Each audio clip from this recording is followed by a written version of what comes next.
What's up and what's going on, gang? This is Alex, Poker with Alex. Welcome to the channel. And this one right here is just a question. When it comes to poker, what is the longest that you think you stayed away and off the tables? Was it days, months, weeks, years, right? What is the longest that you think you've stayed away from the game of poker? And I'm saying that because only to the people that I know love playing, right? People that love playing. If you know you love playing the game of poker, then there comes a time, right, when you may not be running as hot as you once upon a time was, right? I've had this conversation already as far as what's been going on lately with me and how it's been. It's only been 8 days that has been happening. This isn't months. I've seen it where people say they've had months of this when they hit a downswing. And mine is just in days. I think what was bothering me about it was I am playing so well, right? At least in my opinion, I'm playing well. I'm not making mistakes that are costly. Now, I will say this. I don't usually bluff, but I found myself, because it was messing with my psyche so much, that when I missed and if I raised because I had a strong hand to represent what I was trying to do, I did catch myself bluffing. So I basically played that back in my head yesterday. And when I did the video that I was talking about what was going on, talking about the hands. But at the same time, I recollect some of the situations that I put myself into. My wife even noticed it. And she said, "What were you doing? Why did you call that?" You know, and I could, I said, "Baby, I'm so out of it right now. I don't know. I can't see straight right now. I just was trying anything I could to get leverage, to get back into my swing, right?" And so I make a move. I can see a flush is sitting there. I can see in a bomb pot hand that I flopped a straight. And because the last card turned into a spade, which meant somebody could have a flush, everybody's betting. And what do? Because it's capped, right? And it's $25. I've already wasted 50. So I put in another 25, right? To see if I may have hit. You know, the other person could be trying to sell it. And my wife just looking at me, shaking her head, right? And she's saying, "What are you doing? You off, right?" And believe me and her, we like this. So basically, when she says something, I don't get mad. I don't get frustrated. I don't say shut that, up like some men would do with their wives and stuff like that. She is like my lawyer. We're like each other lawyers when it comes to handling it. We've been together long enough that we just know how to go off each other, right? So when one of us say something or something like that, it doesn't go in one ear and out the other, right? It does hold weight, and she's not going to say it unless she know that she's correct, which she was. She was absolutely correct. I was making bonehead decisions that I shouldn't have made yesterday after the fact. Once it happened, and I said I was going to do this too during the week. I said I was going to do this. I said I was not going to, once we get the flop out, if I miss, I said one of my biggest problems is I got to learn how to check it down when I just got a pair, right? Learn to check it down when you got a pair. Good or bad, I don't know. I just know that I look at it like this. Your pair is strong as it is in the beginning. Once that flop hits the table, them cards can change the whole dynamic of what you have, right? Somebody can come in with a pair of twos, and if it deuces the board, you got aces or kings, it don't matter. If that person got that deuce, right, which is a hand we love, deuces never loses. We love that deuce. We love them threes. They make a lot of money for a person. If they hold up, they make a lot of money. And you can run into those type of situations. So I have to learn how to take that foot off the gas. I know that I'm representing the aces. I know I'm representing the kings. I know that's the strongest pair that you could be starting off with when you know, receive your 2 cards. But once that board hits, you have to learn how to say check.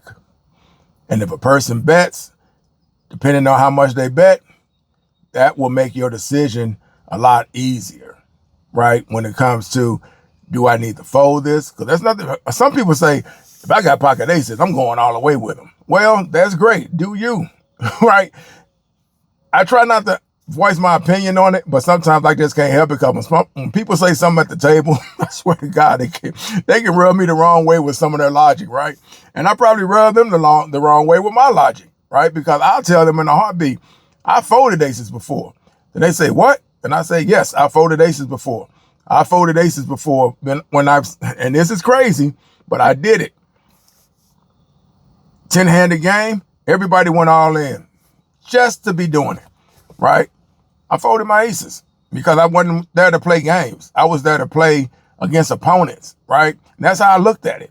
I'm not here to play games. I'm not here to play your game the way you want it played. You're not going to control how I'm going to play this. And I would have lost. I would have lost. My pocket aces would have got cracked. They're supposed to. That is a hard hand to hold up to when you go against a lot of people. That is the reason why you bet strong, so you can cut the board down, you know, cut the table off and get players out. You don't want to limp in with aces. In a 1-2 game, it's hard, right, to just bet, especially if you're not in the right position. If you're in the right position, then you can do what you want to do. You can wait until they get around to you, and then everybody else is betting. You got pocket aces. If you want to say, okay, all of a sudden $75, you can do that.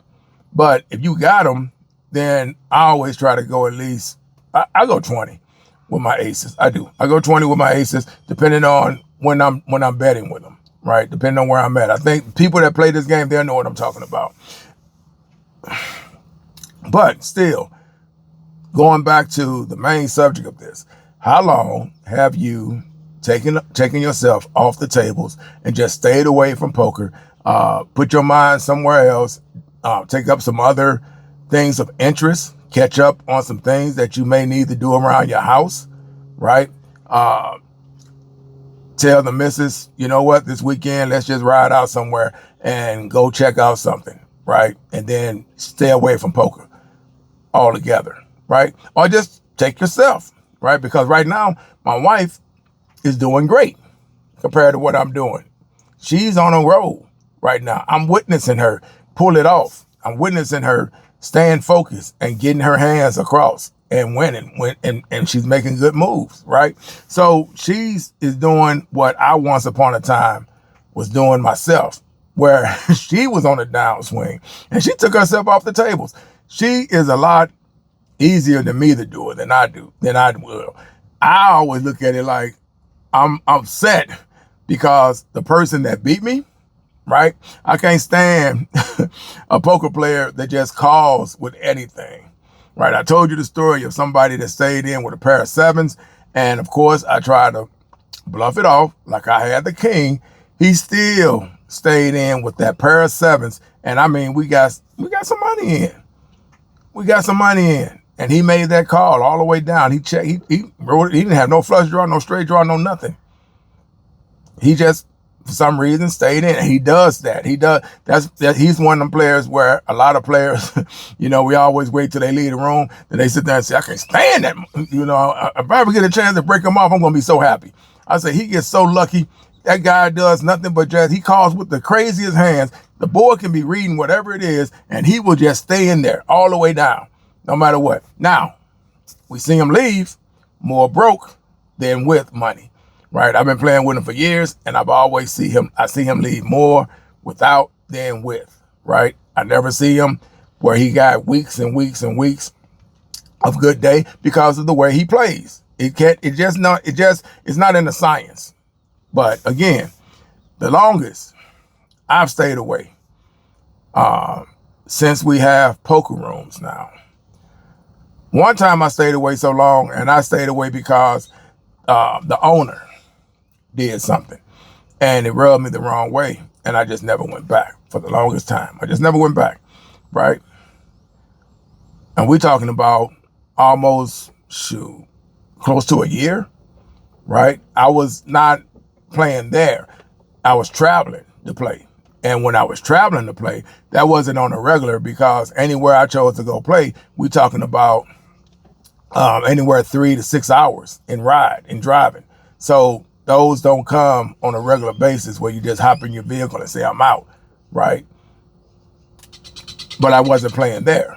And then I finally went back, and it was close to a year before I went back in that place. But as far as me traveling, you know, that could be within 2 or 3 months before I even go play again. So I wasn't into it that strong. So that would be considered not really a break from a downswing. That would be just they did something I didn't like, and I said I wasn't playing there anymore. And then traveling held me up from, you know, going up to that location, because it was just so far away that I didn't miss it, right? Because I knew it was too far to travel in my mind. But since we opened this one, I think the longest I stayed away was 3 months. They opened in August. I had a good run going, pretty much up to late September.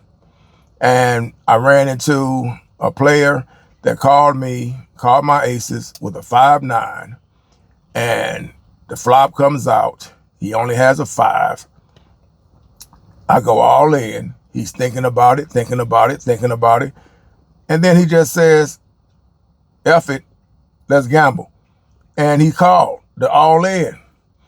Hits a 9 on the river, spikes it, right? Hits the 9. I'm thinking I'm good. I swear to God, I thought I was good. I'm thinking he was chasing a flush, because the flush was there. And I thought that's what he was chasing. He missed. I turned my cards over, ready to rake. Next thing I know, he turns over 5-9. And I was like, what? So I didn't rebuy. I got up, and like a kid does when they take their basketball home, I shut it down and I left.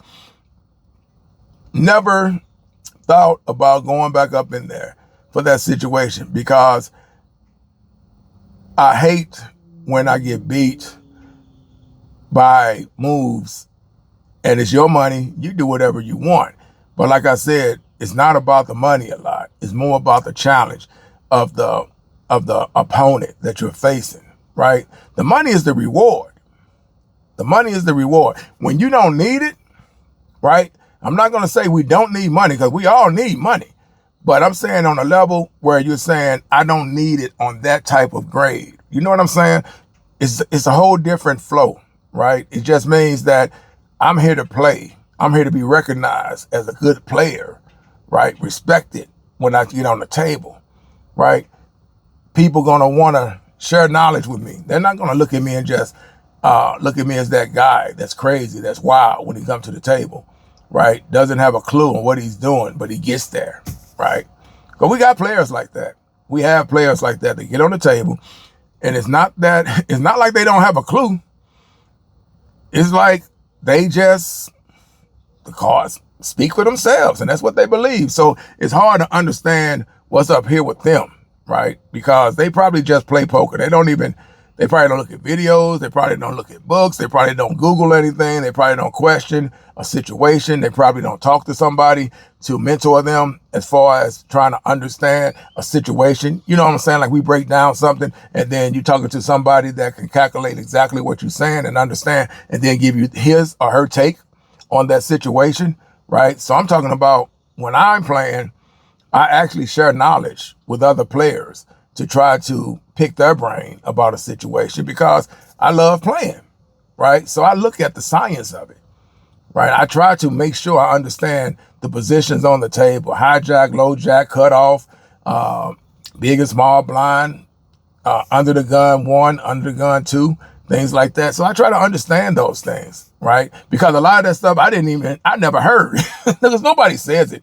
The only thing people say is big blind, small blind, and then they say you first. They never say under the gun. Nobody ever says hijack. Nobody says low jack. Nobody ever says cutoff, right? But I recently heard one of the players saying these type of things, and I said, what you mean by that? And he was telling me definitions of the table. I never paid attention to it, because like I said, I never got myself involved with it that deep until they actually opened up this poker room. Even with that other poker room, the one that I said they rubbed me the wrong way one time and I just never went back up there again, I never took it serious with them, right? They was already making me upset with 10 seats. You can't even move, right? You can't even switch tables on your own. If you're having a bad run and you saying, hey, let me do a table change, you can't do it. But they do have mandatory moves. So if somebody moves from a main table, they bring another person from the broke table and bring them over there to keep the table full. And that was their logic. Nothing wrong with it. That's them. That's their business. So we all grown. That is what they want to do. But you don't have to settle for it. And when they opened up this place, that is when I said, okay, this is the caviar that I've been looking for. 9-seated, bet. Tables set up with our names, right, inside that monitor. Keeping a track of our time, check. Great staff, check. Management, check. Food, check. Everything you can want was there. So that is when I actually got myself more serious into my mental side of this, of understanding what I was getting myself into when I was playing. But as far as staying away, the longest I stayed away from it was that September moment when it happened. They opened in August. I played and I had a good run going for a little bit up to late September. And when that situation took place, matter of fact, I was supposed to be leaving and I got them pocket aces. That's the other thing I think I got upset about, because I was actually supposed to be leaving. My wife was sitting at another table, not playing. She's waiting on me. I'm doing good. And then all of a sudden, the old, here it come, when you telling yourself, this is the last one, I'm getting up out of here. I get pocket aces. And I knew, because that ain't the first time that's ever happened. If you play poker, everybody knows that's almost a ritual. When you say you about to leave, brother, get up from the table, because it almost seemed like the poker devil, not poker God, poker devil, sends tragedy your way, gives you hope. Oh, I'm about to lick. I got aces. I'm about to kill it. Right? Let's go. Yeah, that is what happened. That 9 found the river. And when that happened, it took me out. Right? Because he had money, I had chips, and we got it all in. We got it all in on that pair that I'm talking about. That you should not be betting like it's the best hand on the board. Because it's not. It's just a pair now. That's all it is. If you don't hit a set, if you don't hit quads, if you don't hit a flush, a straight, or anything with it, a boat, if nothing happens, you just got a pair. And somebody always can get you, which is what he did with that 5-9. So yeah, just one of them moments where I am taking a break, right? If you've been following me on my videos, I've been telling you that how I had this thing going on with the downswing, and it's been crucial in my thought process when I'm on the table. I'm making decisions too fast, right? I'm trying things when I shouldn't even be doing it because I'm not there, and I shouldn't be trying it, right? I'm going off the respect of other players that they know who I am, like I know who they are, and certain things you just don't do because, hey, that's a solid player.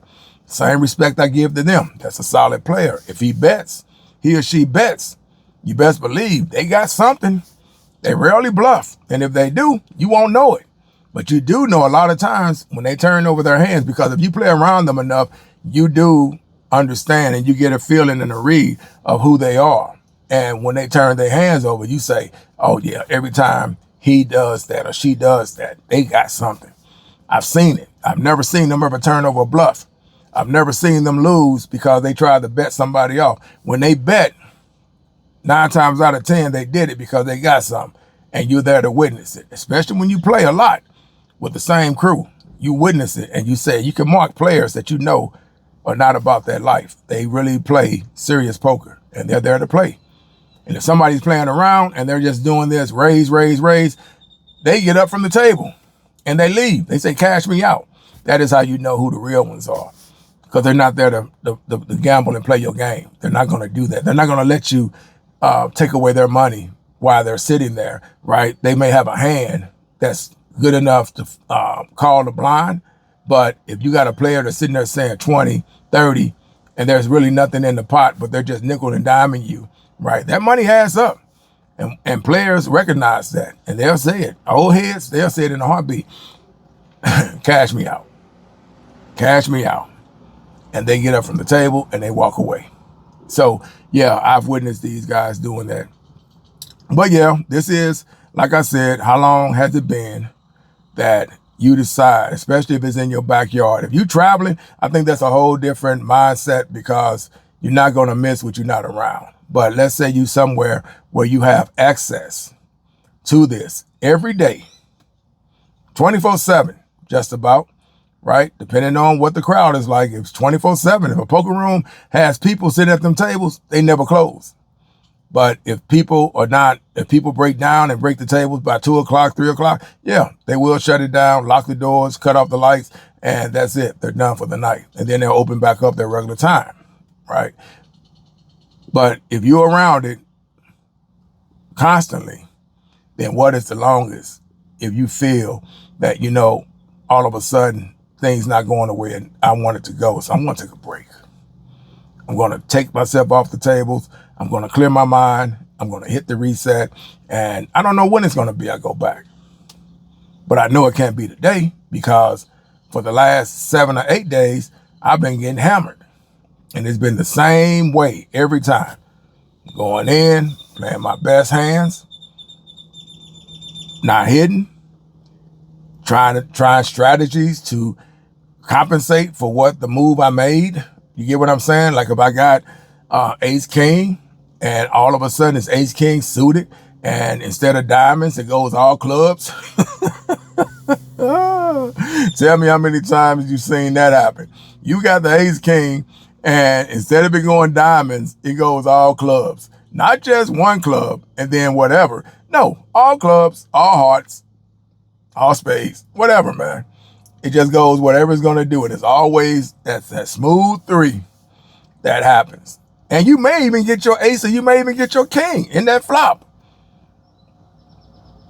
You get what I'm saying? That is when you say, you know what, no matter what I'm doing, it's just not working. So again, man, this is that time when you're saying, okay, hit the reset. See you later, baby. See you when you get back. Good luck, because she's gone. She's going to play, and she should be because she is on a good flight right now. She is getting what she wants, and she is doing it, and she's doing it. So the grind is on her now, and she is focused. She's doing it. And the one thing about her that's different from me, if she runs into a problem, she gets up a lot faster than I will, right? I think men in general, I don't want to stereotype it, but I just think we are like gladiators. Like I grew up playing sports and things like that. So I'm like a gladiator-minded person. Like I say, I game, right? On my PS5, I play Madden, I play Call of Duty, I game. So to me, I always had a mindset where I always love, like I'm fishing, right? Fishing as a kid, all the way to right now. I fish to this day like it is. I actually moved down here, right? When I was in the military, this is how I retired, down here. And I stayed because fishing is so great. We didn't have poker like this. We just had it, but we didn't have it like this. So fishing was a big thing for me, right? And it still is. I just came from fishing. Got one red and I hit something called a ladyfish, right? I'm not saying I hit something called a ladyfish. I know exactly what it is. I'm just saying if you don't know about saltwater, we got a fish that's called a ladyfish, really strong, got good muscle, good blood and stuff like that. So they put on a good fight when they hit, especially if you get a big one. It's almost like catching a tarpon or something like that, except it's just what we call a ladyfish. So anyway, I hit a red, hit a ladyfish. So I went fishing this morning, just got back as far as that goes. And saw the wife off. She's on her way to go play, and hopefully she has a good one. But yeah, again, man, this is just that type of situation where you're saying, how long have you let it go? How long have you, especially if it's in your backyard, that's what I'm talking about. How long have you stayed away and been able to do it? And then as the days go along, you start getting your You start getting your mental back, right? You're not thinking about the game. You're actually hitting the reset. And as the days progress, you're just getting easier and easier in your process of thinking. And then now you say, okay, I'm ready. Let's go. Right? I'm ready. Let's go do it. Right? I'm fresh with this. This is all fresh. I'm good. Let's go. So that is a good feeling when you can go back like that. When you go back with a clear mind to this, that is when you know that you hit the reset button. Me, myself, like I said before, doing things that I shouldn't be doing on the table. Second guessing my moves. Second guessing my decisions. Right? I'm going to tell you right now, and I'm going to say, y'all going to probably laugh, and you're going to probably say, man, yeah, you need to get off the table. You need to stay off the table. This is my last one, and then we out because I'm at 25 minutes. I don't even know if you're going to make it that far in listening to this. But anyway, I had a Jack Queen of heart. I was, like I said again, man, positions, I'm still learning that definition of what it is. But I tell you what it was. I was the third person to bet. Right, so I think that's considered hijack, something like that. And correct me if I'm wrong. I tell you what, we sitting 9 seated. Seat 6 was first to act. So the blind, that means the button was over here, right? So small blind, big blind. Seat 7, first to act. Seat 8, next. Seat 9. Then it's me. So I think that's hijack, right? Maybe that's hijack 2. Hijack or low jack, whatever it is. And when it got to me, they had betted 10. When it got to me, because I was running so bad, and Jack Queen was killing me. I was not doing anything with Jack Queen. So I decided to fold. I know what somebody's saying. Man, no matter how bad you're running, you got to play. Yeah, you overthinking. So basically, I folded, and the reason I folded, because I was expecting somebody, because of the people at the table we were sitting that was playing, these were loose players, and they would raise. If somebody says 10, I say, okay, here comes the raise, because these guys are going to want to gamble. So here we go. Sure enough, I fold. It gets around to next, and only 2 more people called it. Flop comes out, Jack, Queen, Queen. They're betting. That pot got up to well over $600, including me, if I would have stayed in, right? I don't know how far I would have got. I know I would have got all the way to the end, because I'm not betting. I'm going to let them do all the betting for me. I'm just going to smooth call everything. And then once we get on that river, then that's when I'm going to go for it. But Jack, Queen, Queen. Yep. And these guys were betting. They were betting. They were going for it. And I can't remember who won that hand, but I know it was mine. Nobody had a queen or a jack. Only me. I had it, right? So I would have won that hand. So that's what I mean when I say you have to take that break, because you're thinking too much. You're just thinking, and you're not going with the instinct of what you're supposed to do. Jack, Queen, $10. I don't care. You're supposed to see that. You're supposed to see that. And if somebody says all in, then you can make up your mind, right? I know this already, but because I'm so used to missing and not hitting my hands, if I can't hit it with an ace king, if I can't hit it with an ace queen, 9 times out of 10, I'm thinking of Jack Queen. If I'm not hitting my flushes. You get what I'm saying? That is where this was going. That is where my psyche was at with this. And I just could not get myself over that feeling. So it happened. So that's my story on that. But yeah, for me, my longest, since this place has been here, a legit poker place, my longest that I stayed away from it was, it had to be, because when I went back, it was actually the next day after Christmas. It's when I went back, of 2025. It's when I went to go play again. And I shut it down in September. And I didn't go back in October, November, and it was December after Christmas. And that just happened because there was nothing to do around the house. You know, we had celebrated, and I just decided that for some reason I was at the house Nothing was happening. And I just said, babe, I'm going around the house. I'm going around the corner and go play. Right. And she said, okay. And I went around there and I played. And that's when I started getting back on track. And I ran my money up. Right. That's when I think I hit that 7,000 mark. Right. It had to be on that one. It wasn't before. Before that, I was just building it up and it didn't get there. I think I got wiped out, matter of fact. And then I know it had to be at that moment, because this is how I guess got low on my poker stash. That was part of my poker stash, right? I had got it up to 7 and I paid off some things, right, that I wanted to pay off before the year had ended. A couple of principal payments on my truck, house, things like that. And I just said, you know what? Take some of the money and do something right with it. So that's what I did. Don't give it back to poker. Do something right. And if you do give it back, at least you got these things taken care of. And that's what and that's what I did. So I felt good about that. This being May, I still had a good run going. I was up and down, but I wasn't losing. I just had moments that it was in and out, right? Go down, go back up, go back up, go back up, go down a little bit, go back up, things like that. That is how, when you look at the pros and cons of it, I had more wins on the pro side than the con side. And then when the 8 days just happened, that is when I realized, damn, you dropping $300 a day. Pump the brakes.